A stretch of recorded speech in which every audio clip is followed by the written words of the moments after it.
അപ്പൊ നമ്മൾ എന്ത് ചെയ്തായിരുന്നു? റുദർഫോർഡിന്റെ എക്സ്പെരിമെന്റ് മുഴുവൻ പഠിച്ചു അല്ലെ? എന്നിട്ട് അതിന്റെ ഇൻഫറൻസ് എന്ത് ചെയ്ത് മുഴുവൻ എന്ത് ചെയ്തായിരുന്നു? പഠിച്ചു. ഇനി ഒന്ന് രണ്ടെണ്ണവും കൂടെ ഇമ്പോർട്ടന്റ് ആയിട്ട് റുദർഫോർഡിന്റെ ഒന്ന് ഓർത്ത് വെച്ചിരിക്കണം. ഒരു ഇൻഫറൻസ് എന്ന് പറഞ്ഞു കഴിഞ്ഞാൽ അപ്പൊ അദ്ദേഹം പറഞ്ഞത് ആറ്റം എന്ന് പറഞ്ഞു കഴിഞ്ഞാൽ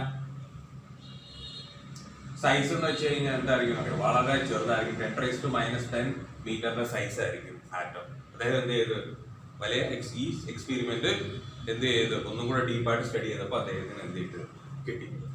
പിന്നെ ഒരു പോയിന്റും കൂടെ ഓർത്ത് വെച്ചേക്കണം. നോക്കിക്കേ, ഈ ഇലക്ട്രോൺസ് എന്ത് ചെയ്യുന്നത്? റിവോൾവ് ചെയ്യുന്നു അല്ലെ? നമ്മുടെ ഇലക്ട്രോൺസ് എന്ത് ചെയ്യുന്നുണ്ട്? റിവോൾവ് ചെയ്യുന്നുണ്ട്. ആ ഇലക്ട്രോൺസ് റിവോൾവ് ചെയ്യുന്നത് എങ്ങനെയാണെന്ന് അദ്ദേഹം കണ്ടെത്തിയെന്നറിയാമോ? അദ്ദേഹം പറഞ്ഞു ഇലക്ട്രോൺസ് റിവോൾവ് ചെയ്യുമ്പോൾ അവിടെ എന്തോ ഉണ്ടാവും? ഒരു സാധനം റിവോൾവ് ചെയ്യുമ്പോൾ അവിടെ എന്തോ ഉണ്ടാവും? സെൻട്രിപെറ്റൽ ഫോഴ്സ് ഉണ്ടാവും. ശരിയല്ലേ? ഏതെങ്കിലും ഒരു കാര്യം റിവോൾവ് ചെയ്യുകയാണെങ്കിൽ അവിടെ എന്തോ ഉണ്ടാവും? സെൻട്രിപെറ്റൽ ഫോഴ്സ് ഉണ്ടാവും അല്ലെ? അപ്പൊ ഇലക്ട്രോൺസ് റിവോൾവ് ചെയ്യുമ്പോൾ സെൻട്രിപെറ്റൽ ഫോഴ്സ് ഉണ്ടാവും. ആ സെൻട്രിപെറ്റൽ ഫോഴ്സ് എവിടെ നിന്ന് കിട്ടുന്നെന്ന് അദ്ദേഹം എന്ത് ചെയ്തു? സ്റ്റഡി ചെയ്തപ്പോൾ അദ്ദേഹത്തിന് മനസ്സിലായി സെൻട്രിപെറ്റൽ ഫോഴ്സ് എങ്ങനെയാ കിട്ടുന്നത്? അതാണ് ഇവിടെയും എന്തോ ഉണ്ട്? ന്യൂക്ലിയസ് ഉണ്ട് അല്ലെ? ഇവിടെ ന്യൂക്ലിയസ് ഉണ്ട്, ഇവിടെ എന്താ? ഇലക്ട്രോൺ. അത് തമ്മിൽ എന്തുവാ? അത് തമ്മില അല്ലെ? ഇലക്ട്രോൺ നെഗറ്റീവ് ചാർജ് ആണ്, ന്യൂക്ലിയസ് എന്താ? പോസിറ്റീവ് ചാർജ് ആണ് അല്ലെ? ന്യൂക്ലിയസ് എന്താ? പോസിറ്റീവ് ചാർജ് ആണ്, ഇലക്ട്രോൺ എന്താ? Negative charge. അപ്പൊ അത് തമ്മിൽ എന്ത് ചെയ്യും? അത് തമ്മില ഒരു ഫോഴ്സ് ഓഫ് അട്രാക്ഷൻ ഉണ്ടാകും, ഇലക്ട്രോസ്റ്റാറ്റിക് ഫോഴ്സ് ഓഫ് അട്രാക്ഷൻ. ശരിയല്ലേ? പോസിറ്റീവ് ചാർജും നെഗറ്റീവ് ചാർജും തമ്മില ഒരു ഇലക്ട്രോസ്റ്റാറ്റിക് ഫോഴ്സ് ഓഫ് അട്രാക്ഷൻ ആണ്. ഈ ഫോഴ്സ് ഓഫ് അട്രാക്ഷൻ ആണ് എന്തായിട്ട് കൺവേർട്ട് ചെയ്യുന്നത്? ഇതിന് കറങ്ങാൻ ഉപയോഗിക്കുന്ന സെൻട്രിപെറ്റൽ ഫോഴ്സ് ആയിട്ട് ഉപയോഗിക്കും. അതാണ് എന്തെന്ന് പറഞ്ഞു കഴിഞ്ഞാൽ അദ്ദേഹത്തിന്റെ വേറൊരു ഇൻഫറൻസ്. അപ്പൊ നമ്മൾ എന്ത് ചെയ്യണം? നമ്മൾ ആ ഒരു ഇൻഫറൻസും കൂടെ എന്ത് ചെയ്യണം? പഠിച്ചു വെച്ചേക്കണം. എന്തുവാ ഇൻഫറൻസ്? സെൻട്രിപെറ്റൽ ഫോഴ്സ് അല്ലെ? സെൻട്രിപെറ്റൽ ഫോഴ്സ് ഫോർ ഇലക്ട്രോൺ കേട്ടോ, for electron is coming from എവിടുന്ന? Is coming from electrostatic force of attraction. Electrostatic force of attraction കേട്ടോ, ഇലക്ട്രോസ്റ്റാറ്റിക് ഫോഴ്സ് ഓഫ് അട്രാക്ഷൻ കണ്ടോ? കണ്ടോ? അപ്പൊ ഞാൻ എന്ത് ചെയ്ത് ഈ ബോർഡിൽ ഫുള്ള് എന്തോ ഉണ്ട്? നമ്മുടെ എന്തുവാ? Alpha scattering experiment. ഈ ബോർഡിൽ അതിന്റെ ഫുൾ കാര്യങ്ങള് വെച്ചിട്ടുണ്ട്. അപ്പൊ നിങ്ങൾ എന്ത് ചെയ്യണം? ഇത് എന്റെ കൂട്ട് തന്നെ എന്ത് ചെയ്യണം? ഞാൻ പഠിപ്പിക്കുന്ന കൂട്ട് തന്നെ ഓരോരോ പോയിന്റ്സ് എഴുതി മനസ്സിലാക്കണം. അപ്പൊ എന്ത് പറ്റും? ആൽഫ സ്കാറ്ററിംഗ് എക്സ്പെരിമെന്റ് എന്ന് പറഞ്ഞു കഴിഞ്ഞാൽ വളരെ ഈസിയാണ്. ഇതാണ് എന്തെന്ന് പറയുന്നത് റുദർഫോർഡിന്റെ ആൽഫ സ്കാറ്ററിംഗ് എക്സ്പെരിമെന്റ്. എല്ലാ ഡീറ്റെയിൽസ് ആയിട്ട് ഞാൻ പറഞ്ഞിട്ടുണ്ട്. ഇനി നമുക്ക് അടുത്ത ടോപ്പിക്കിലേക്ക് പോകാം.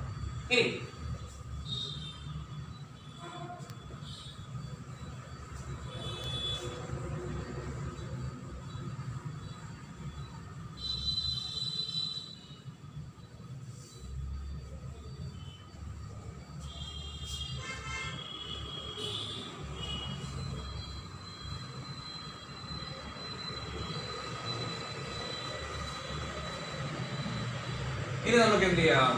ഇനി നമുക്ക് ഒരു ഗ്രാഫ് വരയ്ക്കാം. ആ ഗ്രാഫ് എങ്ങനെയാണെന്ന് അറിയാമോ? ഗ്രാഫ് നോക്കിക്കേ, എക്സ് ആക്സിസിൽ സ്കാറ്ററിംഗ് ആംഗിൾ. എക്സ് ആക്സിൽ എന്തോ എടുക്കും? സ്കാറ്ററിംഗ് ആംഗിൾ കേട്ടോ. എക്സ് ആക്സിൽ എന്തോ എടുക്കുന്നത്? സ്കാറ്ററിംഗ് ആംഗിൾ തീറ്റ കേട്ടോ. ഇവിടുത്തെ തീറ്റ എത്രത്തോളം സ്കാറ്ററിംഗ്. ഇനി എന്താ അടുത്ത് എടുക്കുന്നത്? Alpha particles. എന്തോ എടുക്കുന്നത്? ആൽഫ പാർട്ടിക്കിൾസ് കണ്ടോ. ഇവിടെ എന്തോ എടുക്കും? Alpha particles. അപ്പൊ നോക്കിക്കേ, നമ്മുടെ സ്കാറ്ററിംഗ് ആംഗിൾ കൂടും തോറും ഇങ്ങോട്ട് പോകുമ്പോൾ സ്കാറ്ററിംഗ് ആംഗിൾ കൂടും. അപ്പം സ്കാറ്ററിംഗ് ആംഗിൾ എന്ന് വെച്ചാൽ എന്താ? അതാണ് ഇങ്ങനെ അല്ലെ? സ്കാറ്ററിംഗ് ആംഗിൾ കൂടുകയെന്ന് വെച്ചാൽ എന്താ? ആംഗിൾ എന്ത് ചെയ്യുക? ഇങ്ങനെ അല്ലെ? ഇതാണ് നമ്മുടെ സ്കാറ്ററിംഗ് ആംഗിൾ. അപ്പൊ സ്കാറ്ററിംഗ് ആംഗിൾ കൂടും തോറും എന്ത് കുറയുന്നുണ്ട്? അതാണ്ട് ആൽഫ പാർട്ടിക്കിൾസ് എന്ത് ചെയ്യുന്നുണ്ട്? കുറയുന്നുണ്ട് അല്ലെ? ഏറ്റവും കൂടുതൽ പാർട്ടിക്കിൾസ് എങ്ങോട്ടാ പോയത്? ഇങ്ങോട്ട്. ശരിയല്ലേ? സ്കാറ്ററിംഗ് ആംഗിൾ കൂടും തോറും എന്താ ആൽഫ പാർട്ടിക്കിൾസിന്റെ എണ്ണം എന്ത് ചെയ്യും? കുറഞ്ഞു അല്ല, ഏറ്റവും ഒരുപാട് കൂടുമ്പോ വളരെ റിഫ്ലക്ട് ബാക്ക് ഒക്കെ ചെയ്തെന്ന് പറഞ്ഞു കഴിഞ്ഞാൽ നമുക്ക് എന്ത് പറയും? 0.1% മനസ്സിലായോ? എന്ന് വെച്ചാൽ സ്കാറ്റർ ചെയ്തിട്ട് റിഫ്ലക്ട് ബാക്ക് ചെയ്തൊക്കെ 0.1% കണ്ടോ. കാരണം നമ്മൾ പറഞ്ഞു മോസ്റ്റ് ഓഫ് ദ പോയി എവിടാ പോകുന്നത് അല്ലെ? അങ്ങ് പോകും അല്ലെ? മോസ്റ്റ് ഓഫ് ദ അങ്ങ് പോകും. പിന്നെ സ്കാറ്റർ ചെയ്യുന്നത് വളരെ കുറച്ചേ ഉള്ളൂ. അത് തന്നെ എങ്ങനെ സ്കാറ്റർ ചെയ്യുന്നത്? സ്കാറ്റർ ചെയ്യുന്ന ആംഗിൾ കൂടും തോറും വളരെ കുറച്ച് അങ്ങോട്ടും എന്ത് ചെയ്യുന്നുള്ളൂ, സ്കാറ്റർ ചെയ്യും. അപ്പൊ നമുക്ക് എന്ത് കിട്ടും? നമുക്ക് എങ്ങനെ ഗ്രാഫ് കിട്ടുന്നതെന്ന് അറിയാമോ? സ്കാറ്ററിംഗ് ആംഗിൾ കൂടും തോറും നമ്മുടെ ആൽഫ പാർട്ടിക്കിൾസ് എന്ത് ചെയ്യും? കുറഞ്ഞു വരും അല്ലെ? അപ്പൊ സ്കാറ്ററിംഗ് ആംഗിൾ കൂടും തോറും ആൽഫ പാർട്ടിക്കിൾ കുറഞ്ഞു വരുമ്പോൾ ഗ്രാഫ് എങ്ങനെ ആയിരിക്കും കിട്ടുന്നത്? അതെ, ഇങ്ങനെ ആയിരിക്കും കിട്ടും കേട്ടോ. അപ്പം it is a graph between എന്താ scattering angle and alpha particles. That means when scattering angle increases the number of alpha particle decreases. അത് നമുക്ക് എന്ത് ചെയ്യാം? നമ്മുടെ ഈ എക്സ്പെരിമെന്റിൽ തന്നെ അറിയാം അല്ലെ? കാരണം മോസ്റ്റ് ഓഫ് ദ പാർട്ടിക്കിൾസ് എങ്ങനെ, ആൽഫ പാർട്ടിക്കിൾസ് എങ്ങനെയാ പോകുന്നത്? അങ്ങോട്ട് പോകും, ശരിയല്ലേ? പിന്നെ എന്ത് ചെയ്യും? സ്കാറ്റർ ചെയ്ത് ഇങ്ങനെ വരും അല്ലെ? അപ്പം സ്കാറ്റർ ചെയ്യും തോറും ആംഗിൾ ഇങ്ങനെ കൂടും തോറും എങ്ങോട്ടാ? ആൽഫ പാർട്ടിക്കിൾസ് എന്തായിരിക്കും? കുറവായിരിക്കും. അതാണ് നമ്മൾ എന്ത് ചെയ്തത്? ഗ്രാഫിൽ പഠിച്ചത് കേട്ടോ. അതാണ് നമ്മൾ ഗ്രാഫിൽ പഠിച്ചത്. ഇനി നമുക്ക് എന്ത് ചെയ്യാം? നമുക്ക് വേറെ കുറച്ച് കാര്യങ്ങളും കൂടെ പഠിക്കാം. നോക്കിക്കേ, ഇനി എന്ത് ചെയ്യുമെന്ന് അറിയാം? ഇനി നമ്മൾ പഠിക്കാൻ പോകുന്നതാണ്, നോക്ക്, നമ്മുടെ ഗോൾഡ് ആറ്റം അല്ലെ? ഇത് ഗോൾഡ് ആറ്റം. ഇതെന്ത് ചെയ്യും? നമ്മുടെ ആൽഫ പാർട്ടിക്കിൾ അല്ലെ? ഇതെന്ത് ചെയ്യും? നമ്മുടെ ആൽഫ പാർട്ടിക്കിൾ, ശരിയല്ലേ? ആൽഫ പാർട്ടിക്കിൾ ഇത് തമ്മിൽ എന്ത് ചെയ്യും? ഇത് തമ്മിൽ അങ്ങോട്ട് വരും, അടുത്ത് വരും. ഇതും എന്തായിരുന്നു? ഒരു പോസിറ്റീവ് ചാർജ് ആണ്. ഇതും എന്തായിരുന്നു? പോസിറ്റീവ് ചാർജ് ആണ്. അതുകൊണ്ട് അത് എന്ത് ചെയ്യും? റിപ്പിൽ ചെയ്ത് പോകും, ശരിയല്ലേ? ഇതെന്താ? Alpha particle. ഇതെന്താ? ആൽഫ പാർട്ടിക്കിൾ, ശരിയല്ലേ? Alpha particle. ഇതെന്താണ്? ഇത് നമ്മുടെ ഗോൾഡ് ആറ്റം. ഇതെന്താണ്? നമ്മുടെ ഗോൾഡ് ആറ്റം. അപ്പം ഇത് തമ്മിൽ റിപ്പൽ ചെയ്ത് പോകുമ്പോൾ അത് തമ്മിൽ എന്തുണ്ട്? ഫോഴ്സ് ഓഫ് അല്ലെ? ഇലക്ട്രോസ്റ്റാറ്റിക് ഫോഴ്സ് ഉണ്ട്, ശരിയല്ലേ? Electrostatic force. അപ്പൊ ഇലക്ട്രോസ്റ്റാറ്റിക് ഫോഴ്സ് എങ്ങനെയാണ് കണ്ടുപിടിക്കുന്നത്? നമ്മൾ പഠിച്ചിട്ടുണ്ട്. ഇലക്ട്രോസ്റ്റാറ്റിക് ഫോഴ്സ് എങ്ങനെ? 1/4πε0 into charge of the one particle. അപ്പൊ ആൽഫ പാർട്ടിക്കിളിന്റെ ചാർജ് എന്തുവാ? ആൽഫ പാർട്ടിക്കിളിന്റെ ചാർജ് 2 ഇലക്ട്രോൺ അല്ലെങ്കിൽ ഇസഡ് ഇലക്ട്രോൺ എന്ന് പറയും. Z electron. അതെന്താ ഞാൻ അങ്ങനെ പറഞ്ഞത്? ഇസഡ് ഇലക്ട്രോൺ എന്ന് പറഞ്ഞത്, ഇസഡ് എന്ന് വെച്ചാൽ എന്താ? ഇസഡ് എന്ന് വെച്ച് കഴിഞ്ഞാൽ അറ്റോമിക് നമ്പർ ആണ്. ഇസഡ് എന്ന് വെച്ചാൽ എന്താ? അറ്റോമിക് നമ്പർ അല്ലെ? അറ്റോമിക് നമ്പർ ആണ്. അപ്പം ഏതൊരു ആറ്റത്തിന്റെയും അറ്റോമിക് നമ്പർ ഇൻറ്റു ഇലക്ട്രോൺ ആണ് അതിന്റെ എന്തെന്ന് പറയുന്നത്? ചാർജ്. കേട്ടോ, കണ്ടില്ലേ? ഏതൊരു ആറ്റത്തിന്റെയും എന്താ പറയാ? അറ്റോമിക് നമ്പർ ഇൻറ്റു ഇലക്ട്രോൺ ആണ് എന്തെന്ന് പറയുന്നത്? അതിന്റെ ചാർജ്. കേട്ടോ, ഇപ്പൊ എന്താ? ZE അല്ലെ? ZE. ഇനി ഞാൻ ഇവിടെ പറയാണ്, ഇവിടെ എനിക്ക് എന്താ? ഞാൻ ഗോൾഡ് ആറ്റത്തിന് പകരം ഹൈഡ്രജൻ വെച്ചു. ഗോൾഡ് ആറ്റത്തിന് പകരം എന്ത് വെച്ചു? ഹൈഡ്രജൻ വെച്ചു. ഹൈഡ്രജന്റെ ചാർജ് എത്ര? ഹൈഡ്രജൻ ചാർജ് 1 ഇലക്ട്രോൺ, ശരിയല്ലേ? ഹൈഡ്രജന്റെ അറ്റോമിക് നമ്പർ എന്താ? 1e, ശരിയല്ലേ? ഹൈഡ്രജൻ അറ്റോമിക് നമ്പർ 1, അതുകൊണ്ട് അതിന്റെ ചാർജ് എന്താ? 1 ഇലക്ട്രോൺ. കണ്ടോ? ഇനി ഇത് തമ്മിലുള്ള ഡിസ്റ്റൻസ് അല്ലെ? ഇത് തമ്മിലുള്ള ഡിസ്റ്റൻസ് കണ്ടോ? ഇത് തമ്മിൽ എത്ര ഡിസ്റ്റൻസ് ആയിരിക്കും? ആൽഫ പാർട്ടിക്കിളും എച്ചും തമ്മിൽ എത്ര ഡിസ്റ്റൻസ് ആയിരിക്കും? അപ്പൊ എന്താ? D. അപ്പൊ അതിന്റെ സ്ക്വയർ അല്ലെ? 1/4πε0 q1 q2/r² അല്ലേ? അപ്പൊ നമുക്ക് എന്ത് കിട്ടി?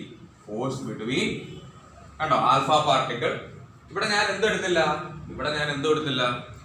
ഗോൾഡ് ആറ്റം എടുക്കാതെ എന്തോ എടുത്ത്? Hydrogen atom. എന്തെടുത്തു? ഹൈഡ്രജൻ ആറ്റം എടുത്തു. കാരണം ഏറ്റവും ചെറിയ ഹൈഡ്രജൻ ആറ്റം ആണ്, ഏറ്റവും ചെറിയ ആറ്റം ആണ് ഹൈഡ്രജൻ. അതുകൊണ്ട് ഞാൻ എന്തോ എടുത്ത്? വെറുതെ ഒരു ഹൈഡ്രജൻ ആറ്റം. കണ്ടോ?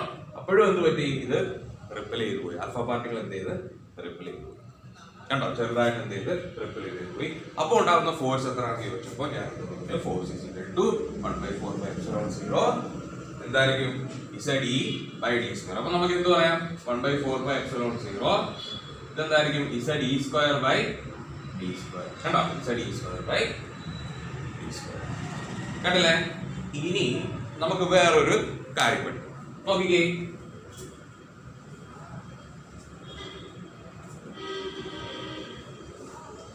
ഇനി നമുക്ക് പഠിക്കാനുള്ളതാണ്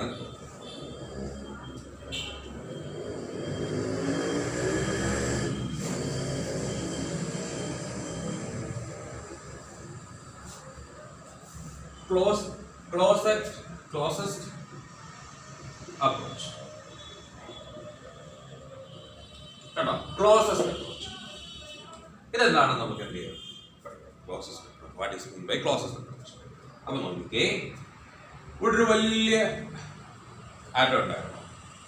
ഇവിടെ ഒരു ചെറിയ ആറ്റം, ചെറിയ പോസിറ്റീവ് ആറ്റം, ഇവിടെ എന്താ വലിയൊരു ആറ്റം. ഞാൻ ആൽഫ പാർട്ടികൾ അങ്ങോട്ട് വിടുകയാണ്. ആൽഫ പാർട്ടികൾ എന്ത് ചെയ്യാം? അങ്ങോട്ട് വിടുക. അപ്പം ഇതും എന്താ പോസിറ്റീവ് ചാർജ് ആണ്. ഈ വലിയ ആറ്റവും എന്താണ് അതിന്റെ എഫക്റ്റീവ് ചാർജ് പോസിറ്റീവ് ആണെന്ന് വെച്ചാൽ ഏതെങ്കിലും ഒരു പോസിറ്റീവ് ആയതാണ് ഞാൻ ഇവിടെ വെച്ച്. എന്ത് സംഭവിക്കും? ആൽഫ പാർട്ടികൾ എന്ത് ചെയ്യും? ആൽഫ പാർട്ടികൾ സ്കാറ്റർ ചെയ്തില്ലേ? ആൽഫ പാർട്ടികൾ എന്ത് ചെയ്യും? സ്കാറ്റർ ചെയ്യും. നോക്കിക്കേ, ഇത് വലിയ ആറ്റം ആയതുകൊണ്ട് ആൽഫ പാർട്ടികൾ എവിടുന്ന് സ്കാറ്റർ ചെയ്യാൻ തുടങ്ങിയാണ്? ഇവിടുന്ന് സ്കാറ്റർ ചെയ്യാൻ.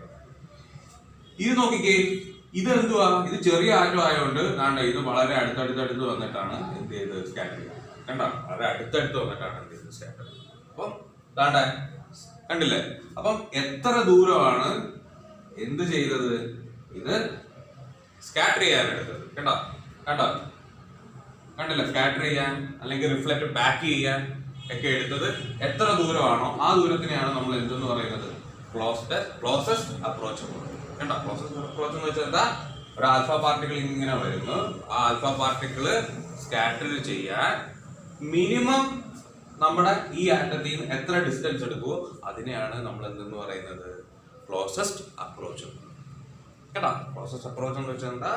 നമ്മുടെ ആൽഫ പാർട്ടിക്കിളിന് ഡീവിയേറ്റ് ചെയ്യാൻ അല്ലെ മറ്റേ ആറ്റത്തിൽ നിന്ന് എത്ര ഡിസ്റ്റൻസ് വേണം ആ ഡിസ്റ്റൻസിനെയാണ് നമ്മൾ എന്തെന്ന് പറയുന്നത്? കണ്ടോ? നമ്മുടെ ആൽഫ പാർട്ടിക്കിളാണ്.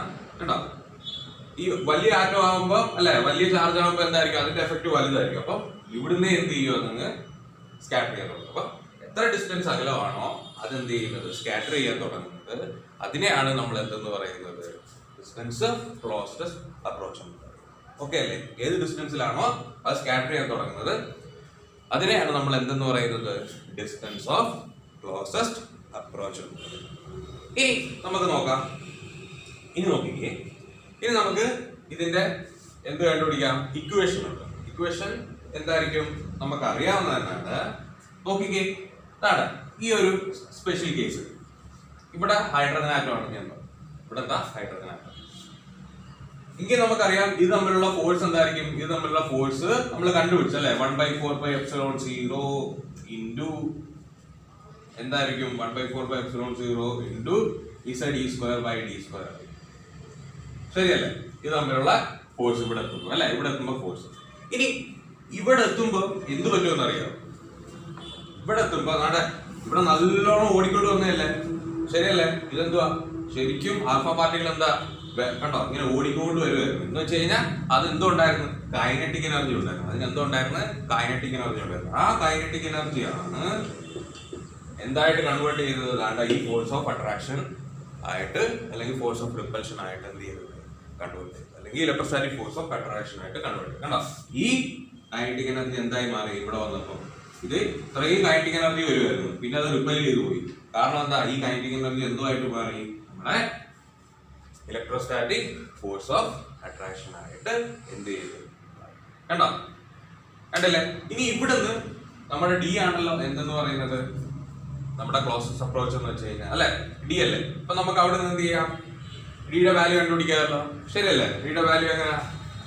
എന്ത് വരും നമുക്ക്? d² അല്ലെ? d² ഇങ്ങോട്ട് വരാമല്ലോ. ശരിയല്ലേ? d² ഇങ്ങോട്ട് വരുമ്പോൾ എന്ത് പറ്റും? d² എന്തായിരിക്കും? 1/4πε0. ശരിയല്ലേ? 1/4πε0 ഇൻറ്റു Z(E²) ബൈ എന്ത് വരും? mv². ശരിയല്ലേ? mv². എന്നിട്ട് ഈ ബൈ 2 എന്ത് ചെയ്യും? ഇപ്പുറത്തോട്ട് അല്ലെ? ഈ ബൈ 2 ഇപ്പുറത്തോട്ട്.